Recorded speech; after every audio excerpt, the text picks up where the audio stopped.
Folks, welcome back to A Winter's Daydream. In the last episode, we found out how much of a brat that Umeko can be if she doesn't get her way, but she still has her faculties about her. And Yuu has a very painful shin splint from being kicked. Anyway, in this episode, in how in the cartoons when somebody's like, I hope things don't get worse than they usually do? This is one of those situations. The door opens with a thud. The bell ding signaling the arrival of another customer. Two customers, in fact. Ho, ho, ho, no. Yeah, we knew this was gonna happen. A girl with curly honey brown hair obviously died. Her darker roots were starting to show to the top of her head.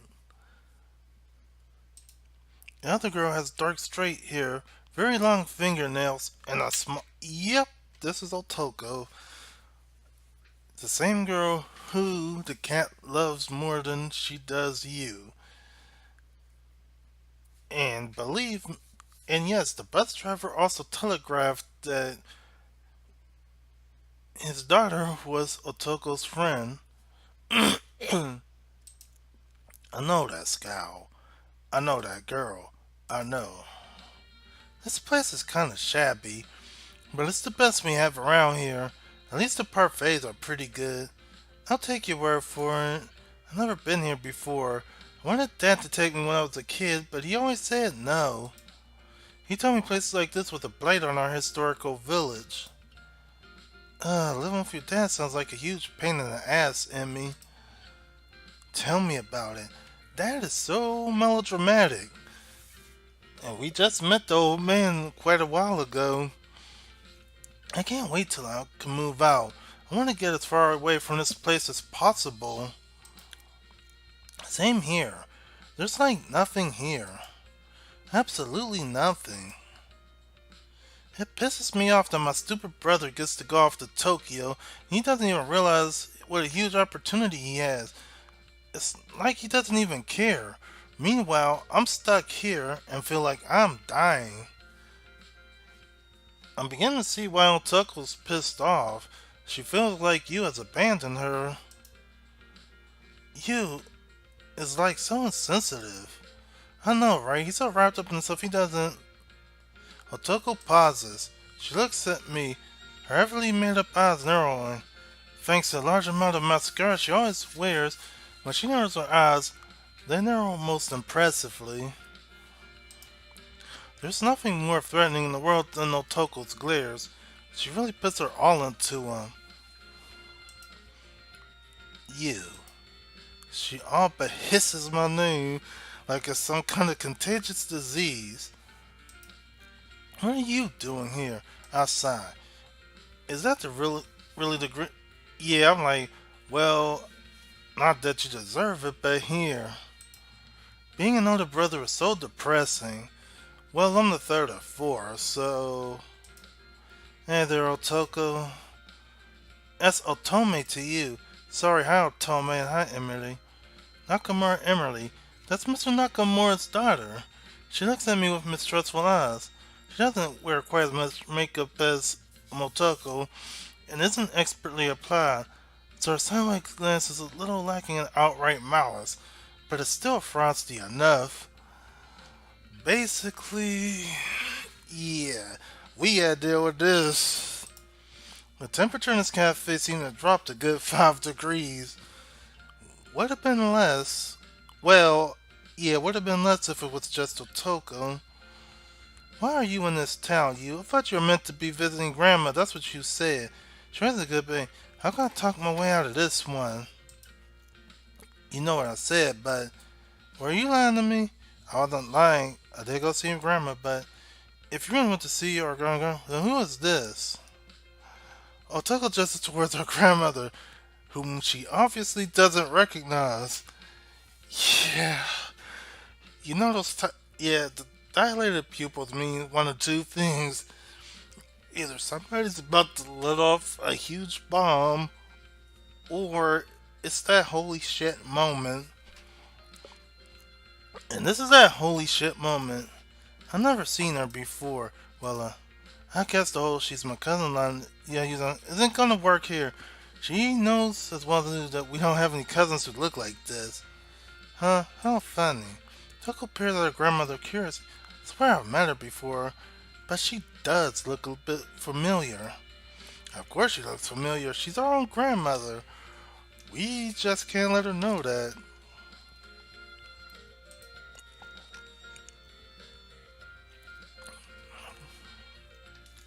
Though she's changed quite a bit from the woman who used to be with her wrinkled neck and her trembling, spider-like hands, she's still our flesh and blood. She has a little bit of a Otoko about her, actually. They have the same nose, similar mouths, and strikingly dark eyes both Otoko and I possess. And, well, Umeko also is a little bit of a brat, too. Huh? Do you know her? I don't know. Well, I don't think she lives around here. Dad knows like everyone who lives around here. He's such a busybody. You can't help knowing people. He's a bus driver. Secretly, however, I agree with Emmy's assessment. I do think Mr. Nakamura is a bit of a busybody. The embarrassing questions he asked me earlier didn't help his case. I guess he's kind of cute. Well, I guess she's kind of cute. Her clothes are a little old-fashioned, though. My grandmother ducked her head, pressing her hand against her mouth. I think she's trying not to laugh. But she obviously interrupts with smiling. Oh, sorry, I didn't mean to, like, offend you. Although she looks like she's the kind of girl who'd go to parties every other day, she isn't. I know because she's my little sister's friend. She spent most of her teenage years at our house, watching talent shows on TV with Otoko. Emiri, despite her sharp makeup and her sharper tongue, is actually something of a sweetheart. She's nicer to me than Otoko is. And again, most people are nicer to me than Otoko is. Oh, let's not worry. It's nice to meet you. You too.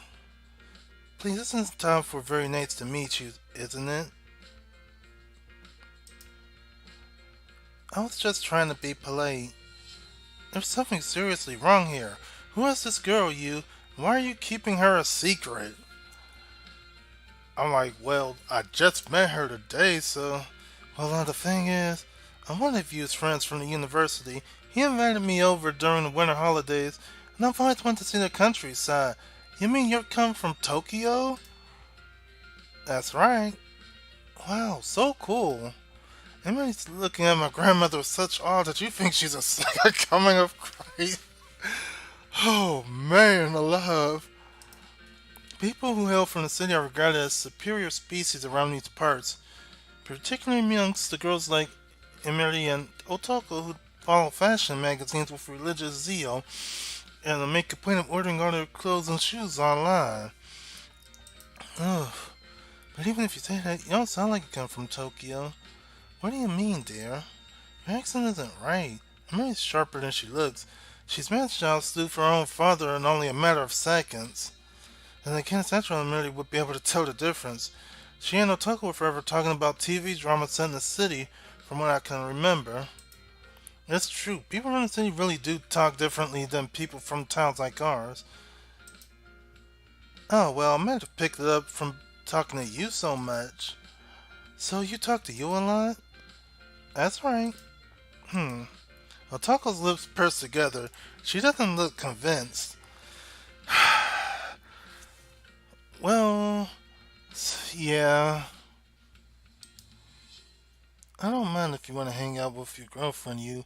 Though I can hardly believe that a loser like you managed to get a girlfriend in the first place, but you shouldn't lie about it. Don't say you're gonna visit grandma when you're gonna hang out with her. It's like you think I'm stupid or something. Yeah, if you're meeting somebody from Tokyo, you should have said that. That's like common courtesy. I'm sorry, sometimes you can be so rash. That's not the word I would use, but he's totally fine. Hey now, don't you think you're being unfair? I'm not being unfair. You're the one who's being unfair. Treating like me. treat me like a moron trying to keep secrets. I wasn't keeping a secret. Then why are you with this girl? Why do you even care? I didn't think you had any interest in my personal life. You act like you can't stand being around me half the time. And here's where things start to come out in the open. And that's actually one legit question and also one legit statement. I don't have any interest in your personal life, but I don't appreciate being lied to either. My fingers, which are resting on my lap, start to clench. I'm getting riled up despite myself. I want to remain calm level. That's a Herculean task when I'm with Otoko. She has the way of glaring at me like I'm nothing more than a piece of trash on a street corner. She doesn't even look at me in the eyes when we speak, not properly. It's like she can't bear to be in the same room with me. Why do you always have to blow things out of proportion? You just want to be angry for the sake of being angry. I get that you don't like me, and we've never gotten along, but you don't need to turn everything into such drama. I shouldn't need to ask your permission before I talk to another girl, Toko. I don't see how it has anything to do with you. It has everything to do with me. We're family, and family shouldn't keep secrets like this. Like you care. Why don't I just what, you? Open my mouth ready to retort with something stupid and hurtful. Not entirely will find out when. You. My grandmother rests a restraining hand on my shoulder. That's enough. I blink. The red haze fades from my vision. Slowly, I pull back into reality, but I can't call reality all that welcoming. My new reality is cold, prickly, and unpleasant. My grandmother's fruit parfait is slowly melting, and all the patrons on this cafe is glaring at me. I sigh. I don't think I like being at the center of attention. It makes me feel awkward and uncomfortable. I'm sorry, Otoko. I don't mean like that. It's just. No, you meant every word you said. I can tell. You're not very good at lying. She glances at her grandmother. At least I never thought you were. Otoko. It's Otome, and I don't want to waste any more time on you. Not if you can remember. Can you remember my name? Let's go. Alright, yeah, let's go. I don't want to stay here anyway. It's really plain and tacky. Totally. That's where the kind of people come here. Toko glances at me. The less said about them, the better. And with that, both Emiri and Otoko take their leave. The door thuds behind them. Otoko isn't the kind of person who minds her manners. And the bell rings. In their absence, the cafe suddenly seems a lot quieter. Maybe it's because everyone is still what? This would be the perfect time to actually leave. Because now that there's drama, right, there's absolute drama going on here, and everything is now out in the open. I stare into my cup of black coffee. My reflection stares back at me. It looks as tired as I feel. My grandmother's parfait has melted into a lukewarm puddle of fruit-flecked sludge in the bottom of her glass, and my coffee is stone cold. Fantastic. I sigh deeply. Not even went out of my way to buy a present for Otoko, too. I just wanted us to get along a little better. So much for that wish. After that dramatic incident in the cafe, all the fun seems to vanish from my shopping trip with my grandmother. I'll down my cold coffee in one gulp and consume my lemon bar in 2 bites. As it turns out, the second bite is too big for me and I manage not to choke. My grandmother has to reach across the table to pat me on the back, which is a little more embarrassing. I should be old enough by now how to eat my food unaided. Then after meandering about a few more steps, no longer with any real aim or purpose, the two of us go back to my grandmother's home. It sounds simple when I say that, but the reality is anything but. The bus is back to my grandmother's small village running frequently, especially during the winter months when there's snow and ice on the road. The bus only makes the long, slow run from the village to the town twice a day, and then this morning a half hour late. Fortunately, it's snowing, but it is very cold, and my fingers feel as though they're about to drop off, particularly among those gripping the carrier bag that contains Otoko's present. I doubt Otoko will care about her gift. I was being foolish when I bought it for her. I let myself get swept away in a brief flickering moment of sentimentality. If I had half a brain, I'd have realized that my sister doesn't care for sentiment. It matters as much as an old fashioned jewelry from the 20s, which is to say, not a lot. Oh well, we all make mistakes. After another journey that lasts 2 hours, during which we get bumped about inside an old bus that smells more than a musty, my grandmother and I finally return home. Now I'm sitting in my grandmother's living room, my legs between the kotatsu, and my eyes trained on the sky beyond the window. It's already dark. My grandmother and I go, didn't go out for that long. All told, our little excursion lasted about 3 hours. But that's before you account for the extra 4 hours we spent on the bus traveling there and back. All of a sudden, it seems like we've had an incredibly busy day, and it doesn't help that I haven't had much to eat. Breakfast feels like a century ago, and lemon bar treat was treated at my grandma's wasn't hard enough to fill me. I sigh. My grandmother is sitting opposite, gives me a questioning look. And here's where I'm gonna end it off here. If you like this episode, don't forget to like, comment, subscribe, and to share. It helps the channel out a lot. Anyway, I'm the newstarcadefan saying thanks for watching. Have a good day or night wherever you are.